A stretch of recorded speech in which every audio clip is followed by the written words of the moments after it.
Bayangkan kalau di hari kelulusan, hujan lebat tiba-tiba membawamu ratusan tahun ke masa lalu, ke era kerajaan Joseon. Itulah yang dialami Danbi, seorang siswi SMA yang tak sengaja terjebak di tengah intrik istana, persahabatan, dan kisah cinta yang tak pernah ia bayangkan. Dari seorang gadis biasa, ia menjadi sosok yang membantu raja, memecahkan masalah kerajaan dengan pengetahuan zaman modernnya. Tapi semakin lama di sana, semakin sulit baginya untuk memutuskan. Kembali ke masa kini, atau tetap tinggal bersama orang yang kini mengisi hatinya. Dan inilah K-drama Splash Splash Love. Yuk mulai ceritanya. Jang Danbi adalah siswi SMA di tahun terakhirnya, hanya tinggal beberapa hari lagi sebelum ia mengikuti ujian masuk universitas.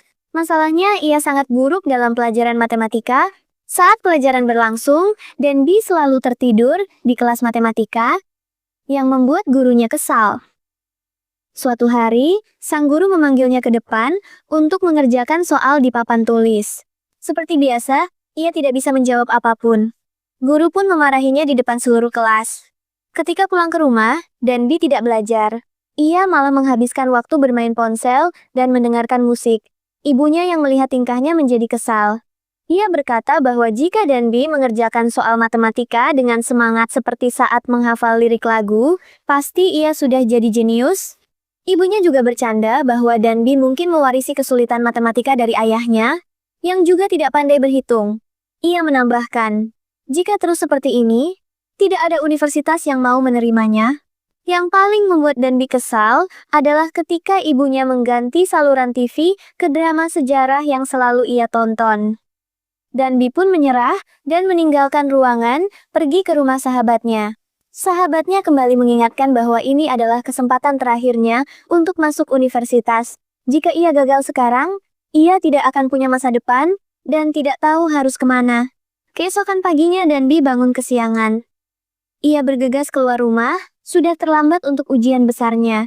Ibunya memberi semangat agar ia melakukan yang terbaik supaya bisa masuk universitas yang bagus.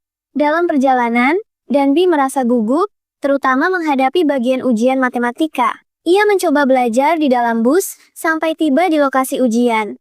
Setibanya di depan gedung ujian, Danbi turun dari bus dan berlari, namun ia lupa membawa payung. Saat semakin dekat dengan gedung, rasa takut menguasainya. Ia merasa belum siap. Panik mulai muncul di pikirannya. Ia membayangkan lari dari ujian agar tidak perlu menghadapi kemungkinan gagal. Hujan turun deras. Danbi duduk diam di bawah guyuran air, hatinya terasa tenggelam. Ia berharap bisa menghilang begitu saja. Di hadapannya, ada genangan air dangkal akibat hujan. Saat menatapnya, tiba-tiba ia melihat sekelompok orang berpakaian aneh, sedang berdoa, meminta hujan. Mereka berkata, sudah 3 tahun tidak turun hujan, dan rakyat menderita karena kekeringan. Tiba-tiba, Danbi terjatuh ke dalam genangan tersebut dan mulai tenggelam. Alih-alih mati, ia justru muncul kembali di tempat yang sama, tetapi dunia sekitarnya berbeda. Bingung. Ia bertanya kepada orang-orang di sekelilingnya apakah mereka sedang syuting drama sejarah. Melihat perilakunya yang aneh, sang raja menjadi ketakutan dan berteriak, menuduhnya sebagai iblis. Dengan gugup, Danbi berkata, bukan, aku hanya siswi SMA. Namun, cara ia mengucapkannya terdengar seperti mantra bagi mereka, yang membuat mereka semakin takut. Penjaga istana pun mengepungnya sambil menghunus pedang. Saat menyadari pedang itu sungguhan, Danbi panik dan spontan berkata, aku tahu kenapa aku di sini. Tolong Tuhan, turunkan hujan. Rakyat menirukan kata-katanya seperti doa. Namun, saat mereka semua menengadah lagi, Danbi sudah menghilang. Ia sebenarnya lari dan menemukan tempat penuh pakaian upacara. Ia menyamar sebagai pendeta kuil dan menyelinap ke pertemuan dengan raja.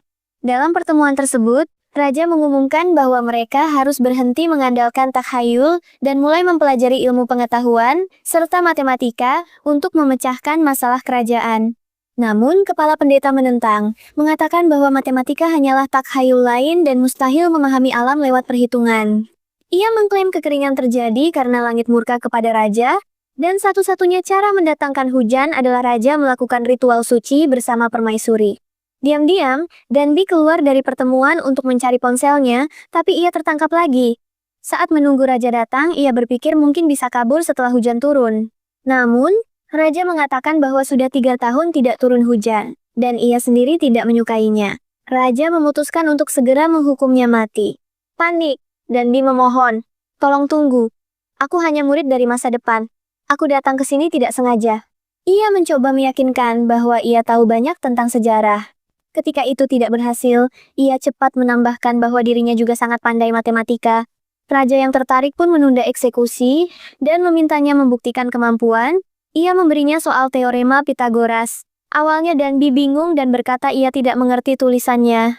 Tapi ketika menyadari itu adalah soal teorema Pythagoras, ia langsung menyelesaikannya. Raja terkesima, mengatakan bahwa para sarjana biasanya butuh 3 hari untuk memecahkan soal seperti itu. Sejak saat itu, semua orang mulai memperlakukan Danbi sebagai Gosam, seorang sarjana pria. Raja memberinya misi untuk mengajarkan matematika kepada rakyat.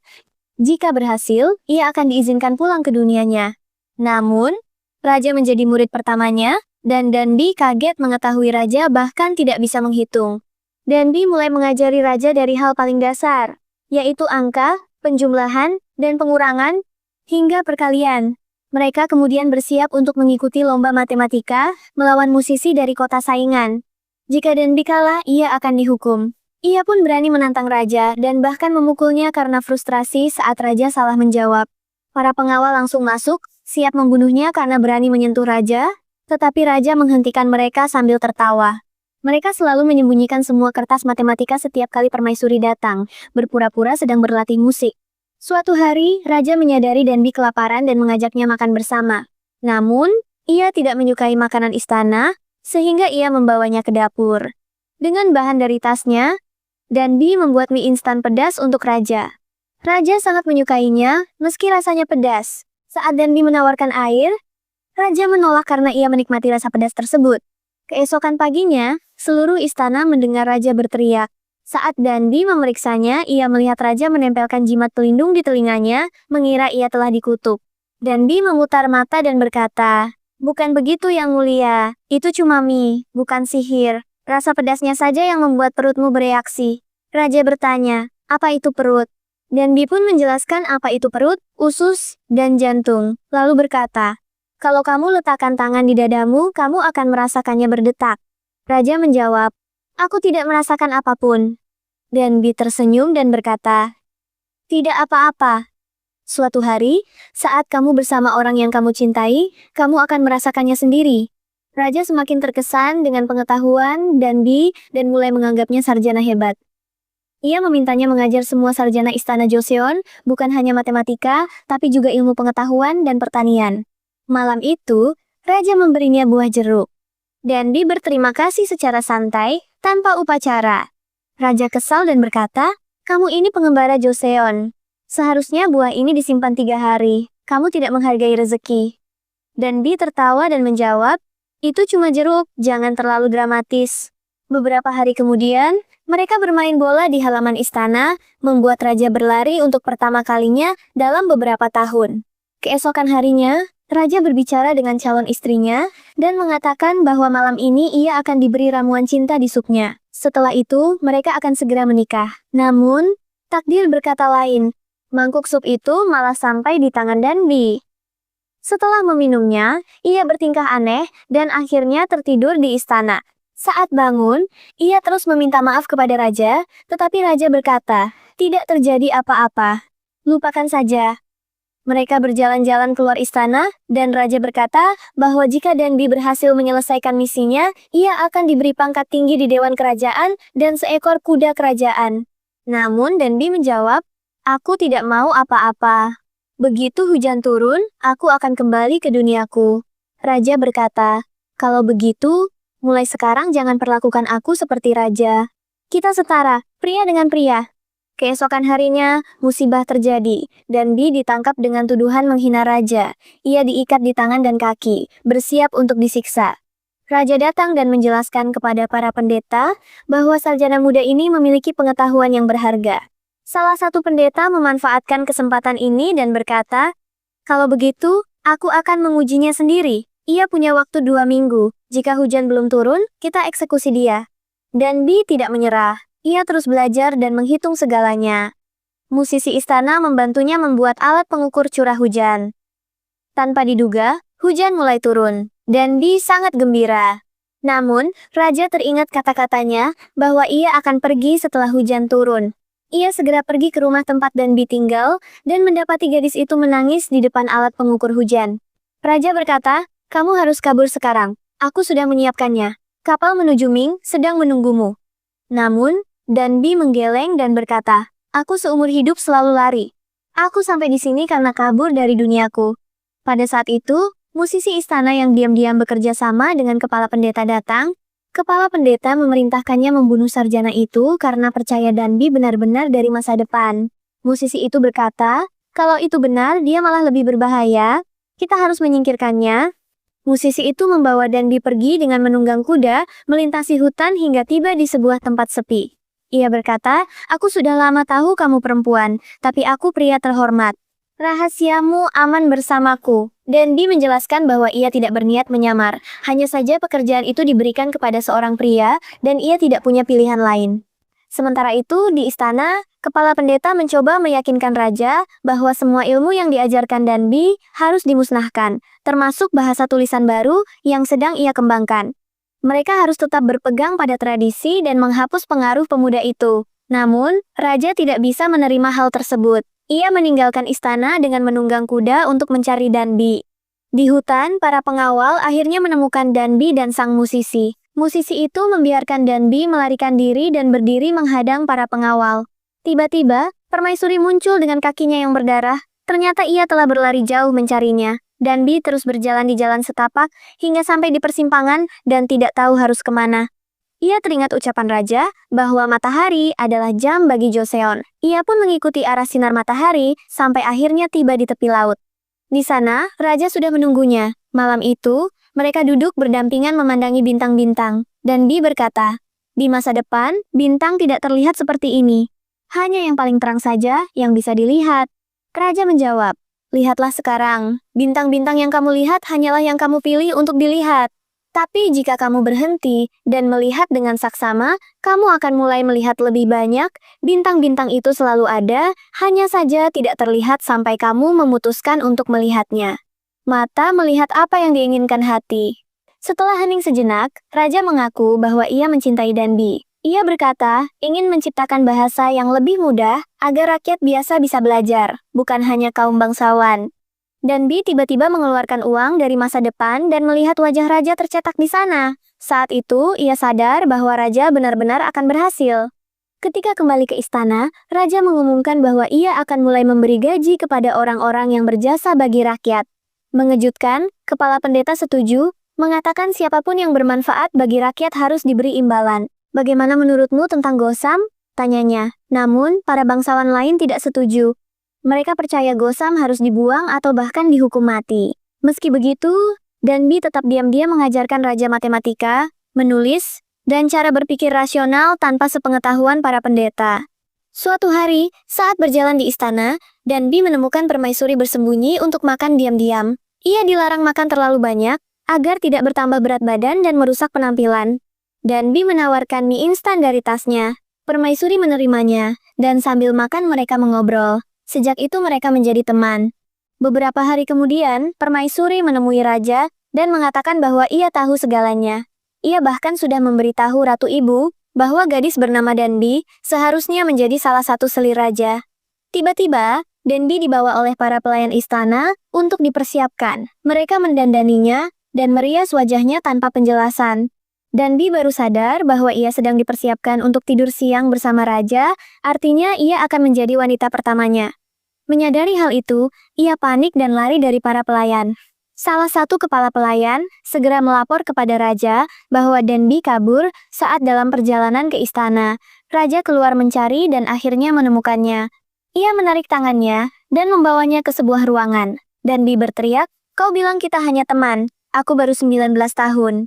Raja tertawa dan berkata, 19 tahun berarti kamu sudah 3 tahun dewasa.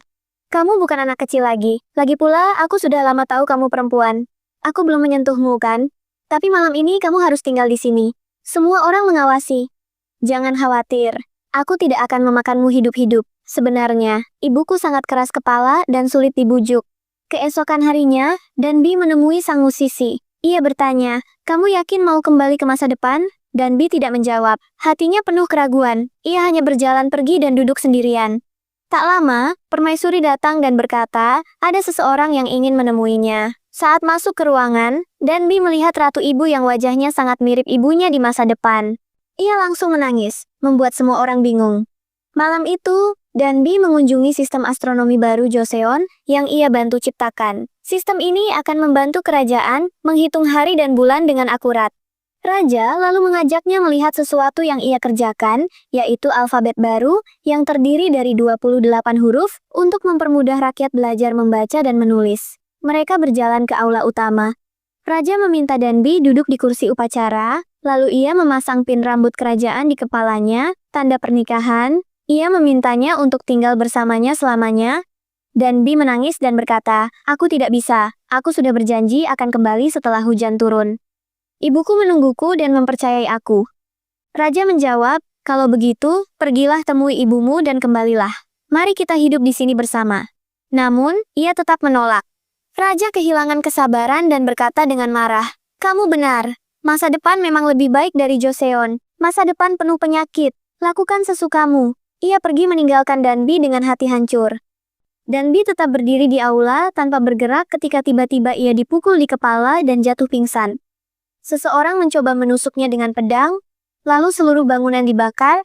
Saat Raja Lido mendengar apa yang terjadi, ia mempertaruhkan nyawanya dan berlari menembus kobaran api untuk menyelamatkan Danbi. Keesokan harinya, Raja memanggil asistennya dan berkata, teks kuno itu hilang semalam. Ia menuduh pendeta agung mencurinya. Raja memegang tangan pendeta itu dan berkata, tidak ada yang mengajarimu untuk menghapus semua bukti setelah melakukan kejahatan seperti ini. Lalu ia menoleh kepada Danbi dan bertanya, apakah ini suara yang kamu dengar? Danbi mengangguk. Ternyata buku di tasnya telah menahan tusukan pedang itu. Sang raja yang marah kemudian menghadapi pendeta agung. Kau tahu betapa berharganya dia bagiku, kenapa kau melakukan ini? Pendeta itu menjawab dingin, karena jika bahasa baru itu menyebar, anak-anak muda akan mulai berpikir bebas. Itu akan menciptakan kekacauan. Itu akan menghancurkan kerajaan. Aku tidak takut mati. Aku takut pada kekacauan yang akan merusak masa depan. Raja menjawab, meskipun kau mencoba menghentikannya, aku akan membangun sistem tulisan ini untuk rakyat. Aku ingin menjadi seseorang yang membuat mimpi mereka mungkin terwujud. Mengapa kita harus takut pada masa depan yang bahkan tidak akan kita lihat, dunia yang kita tidak tahu apa-apa tentangnya? Namun pendeta itu tidak tergerak.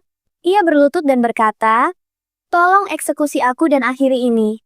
Tak lama kemudian langit berubah kelabu dan hujan mulai turun, awalnya gerimis ringan. Danbi berkeliling istana untuk mengucapkan selamat tinggal pada teman-temannya satu persatu sebelum pergi.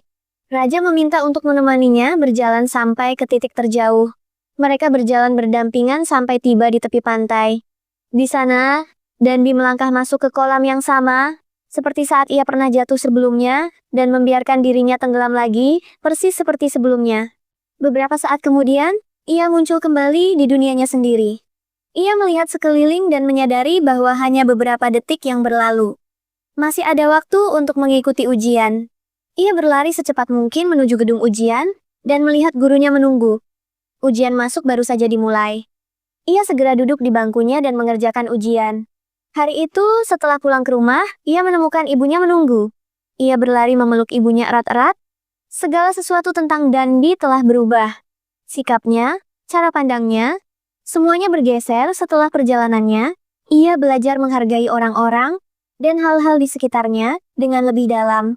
Bulan-bulan berlalu. Suatu hari ketika ia keluar dari sekolah, langit kembali terbuka dan hujan turun. Tiba-tiba seseorang memayunginya. Danbi menoleh dan melihat wajah yang terasa sangat familiar. Ia terlihat persis seperti Raja Lido, namun ia hanya tersenyum dan berkata, kita pernah bertemu lama sekali di bus.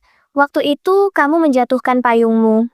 Dan disitulah cerita ini berakhir.